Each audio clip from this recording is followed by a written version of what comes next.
Yeah, you effing with some wet-ass P-word. Guys, what's up? So I was gonna resist making any more videos for the moment about beep work, just because I don't want that to be the entire theme of my channel. I was trying to get monetized, I got denied again, so fuck it, I'm back at you with it. So there was this interview that went kind of viral with Joe Rogan and Ben Shapiro. Wet-ass P-word, Shapiro. Wet-ass P-word. And it primarily was talking about race. It was pretty cringeworthy conversation, but I digress. I'm not going to go into that right now. Instead, I'm going to stay in my lane and talk about beep work. And that came up like halfway through the conversation. They started talking about like sex in general, and it came up like this idea that I see a lot where it's like feminists think porn is empowering to women. Clown world. I mean, if you give a boy a phone, you're basically saying, here, little fella, go watch people fuck. Correct. Because they're gonna. That's the first thing they're gonna do when you're not around. It's almost as if kids are curious about sex, especially when they're hitting puberty and their hormones are changing, and we live in a society that refuses to give them comprehensive sex education and creates a whole fucking weird thing around it. Of course they're gonna look it up. I remember when I was like 11, the first time I had like access to I used my grandpa's like computer by myself, and instantly I was like, all right, I gotta look up like some porn, see what's going on here. And yeah, I did that. And even worse, here's the real thing about unsupervised access. It's not just about porn. It's like fucking watch your kids on the computers anyway. I was going into chat rooms and being like, 11, female, blonde hair, blue eyes, looking for online boyfriend, and then some guy would message me being like, hey, like, I'm also 11. Would you like to be my girlfriend? And I'd be like, yeah, okay, we're in love now. Like, that is so much worse than porn. Like, ban AOL chat rooms, not porn. Great. Yeah, downloading is easy too. I can even send email on the internet. And of course, there's my personal favorite, live chat. That's how I met my new kayaking buddies. We'll check that out later, after the game. And there are all sorts of studies that demonstrate that this leads to relationship and sexual insufficiency later, and it ain't good. It's true. We shouldn't be letting kids look up porn in general. Like, that's on the parents to try to avoid that. But what Ben Shapiro is doing is he's completely misrepresenting the very inconclusive and tiny amount of data that there actually is on online porn and its like effect on, developing minds. What's more conclusive is that the internet in general has an effect on developing minds, and that we as a society are struggling to adapt to the internet. But porn is used as a scapegoat instead of looking at the broader issue. And on top of that, the studies that do exist are about porn addiction. I'm so tired of those two things being conflated. It's like conflating like wine with like being a hardcore alcoholic drinking like a gallon of, Dubra, whatever the fuck, every day. That is not, it's just simply not the same thing. You can't like look up a study like, oh, look, it turns out if you drink like, 100 cups of vodka a day, it's bad for you. Therefore, a glass of wine with dinner is also very bad for you. It's just like, come on, people. I'm not saying that porn is excellent. There's no issues with it. It's just like, can we just be reality based, It's annoying. Right. What percentage of American males do you think are addicted to porn at this point? It's a giant percentage. It's got to be 50%, right? I got to be 50%, right? I mean, is that right? Help me out, guys. I'm not a guy. I like watching porn, and I'm an addict. I have addictive behaviors. But yeah, I don't know. Do you think first off, there's no data that says that whatsoever. I'm pretty sure from studies I've seen it said like 3 to maybe 8 or 10% tops, which is reflective of the portion of the population that's predisposed towards addiction in general. We will get addicted to anything that releases dopamine, whether it's, YouTube, Twitter, porn, candy, drugs, alcohol, sex. But it's not about blaming the specific vice. That's about having more comprehensive mental health care treatment, and being cognizant of people who are predisposed to addiction. That doesn't mean every fucking person who watches porn is addicted. Like, I don't know. Guys, what? Like, there's no way. Like, And then you got this weird dynamic where it used to be that the feminist movement sort of recognized what social conservatives did, that this is pretty objectifying and not necessarily great for women. Now and it's like praising sex workers, which is weird. So what do they think objectifying means? So that's literally what every fucking job, every form of waged labor is objectifying you at some point. When you're a waiter at a restaurant, you're literally just a machine that gets drinks for the customers. And they see you as like subhuman, like 50% of the time. So this happens in any industry. A model is just as objectified. Their job is based on their physical appearance in any type of model for men or women. But it's just because we have a stigma around sex in general that all of a sudden people care about objectification, and like as if it just happens in this context. Like if women are doing a sex thing, there must be something weird going on there. Like, come on. Like, it's just so frustrating how many like misinterpretations there are of what feminists actually mean when they are sex positive or whatever. It's annoying. And I just thought, in what Hugh Hefner fantasy did women decide that all the women at Hugh Hefner's mansion were actually super duper empowered? So this is a total straw man of what sex positive feminists actually believe. I've never heard in my life someone say that that like Hugh Hefner's girlfriends were empowered. As a matter of fact, I've read 2 books, one by Kendra Wilkinson and one by Holly Madison.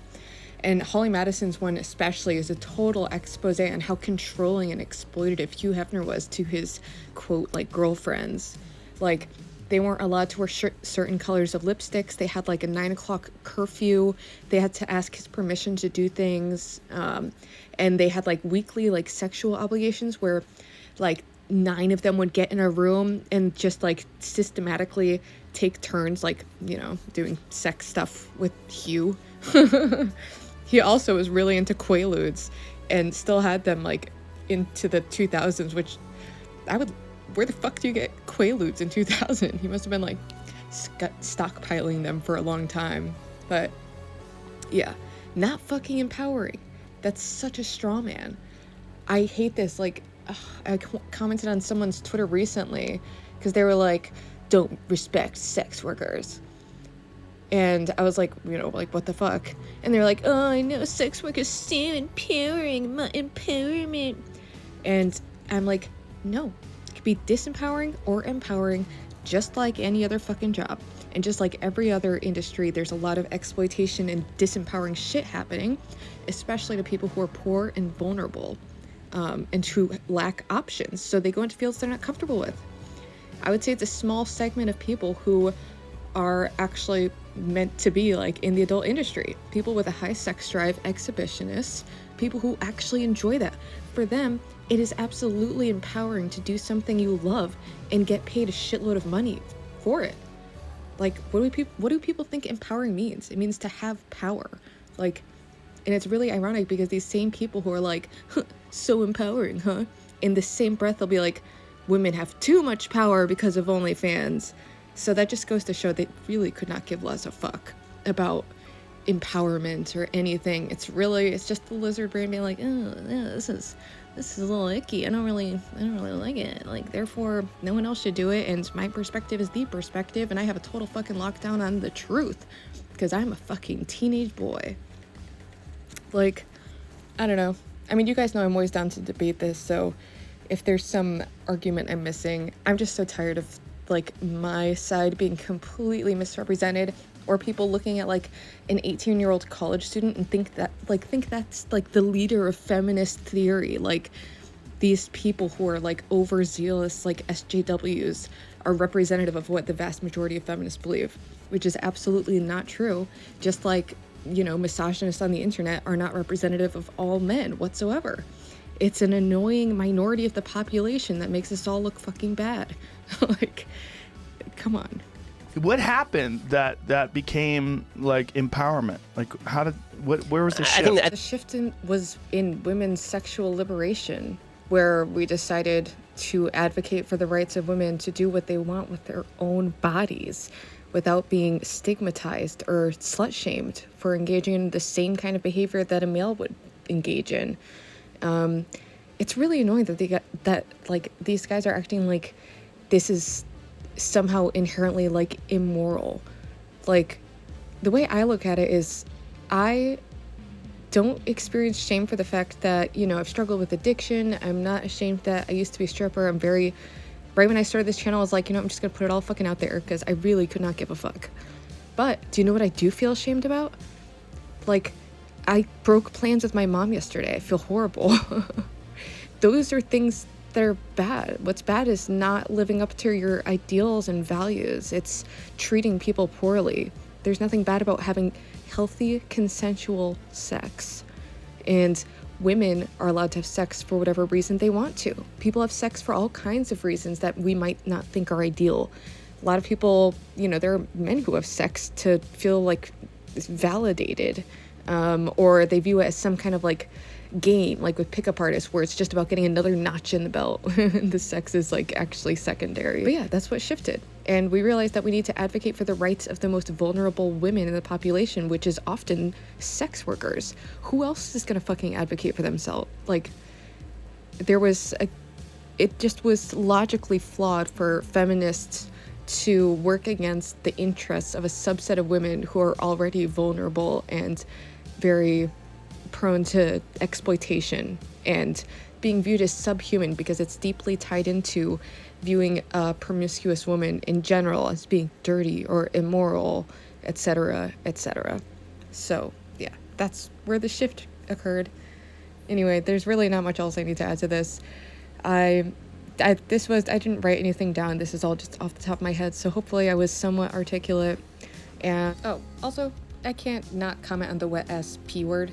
Like, so the hysteria around that is like, oh no, women doing a song about sex that's as explicit as like male rappers have been since the 70s.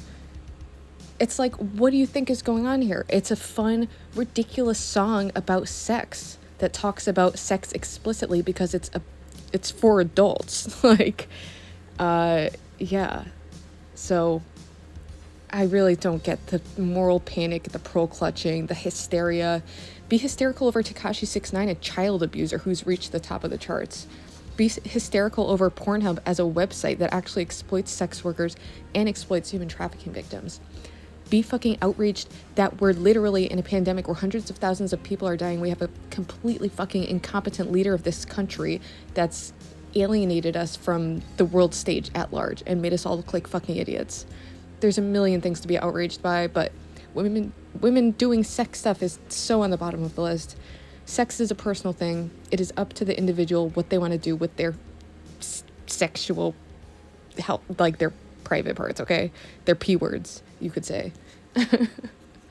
It's a personal choice. It's up to them. It's their body. That's just really a fundamental thing about democracy, or like an ideal of democracy that we live in, is where we respect some fundamental human rights, like the right to bodily autonomy, the right to pursuit of their own happiness, as long as it's not harming others or infringing on another person's pursuit to happiness.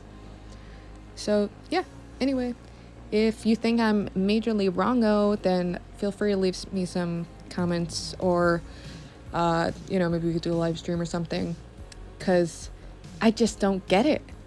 I would love to understand why this is such a thing right now in this moment. Yeah. Anyway. And thanks for my Patreon. I always forget if it's patrons or Patreons. But thank you to my 5 guys. That's your little group now, the 5 guys. All right. Have a nice day. Wear a mask, wash your hands, and don't slut shame random fucking people on the internet. All right, bye. Mom, for this wet ass P word.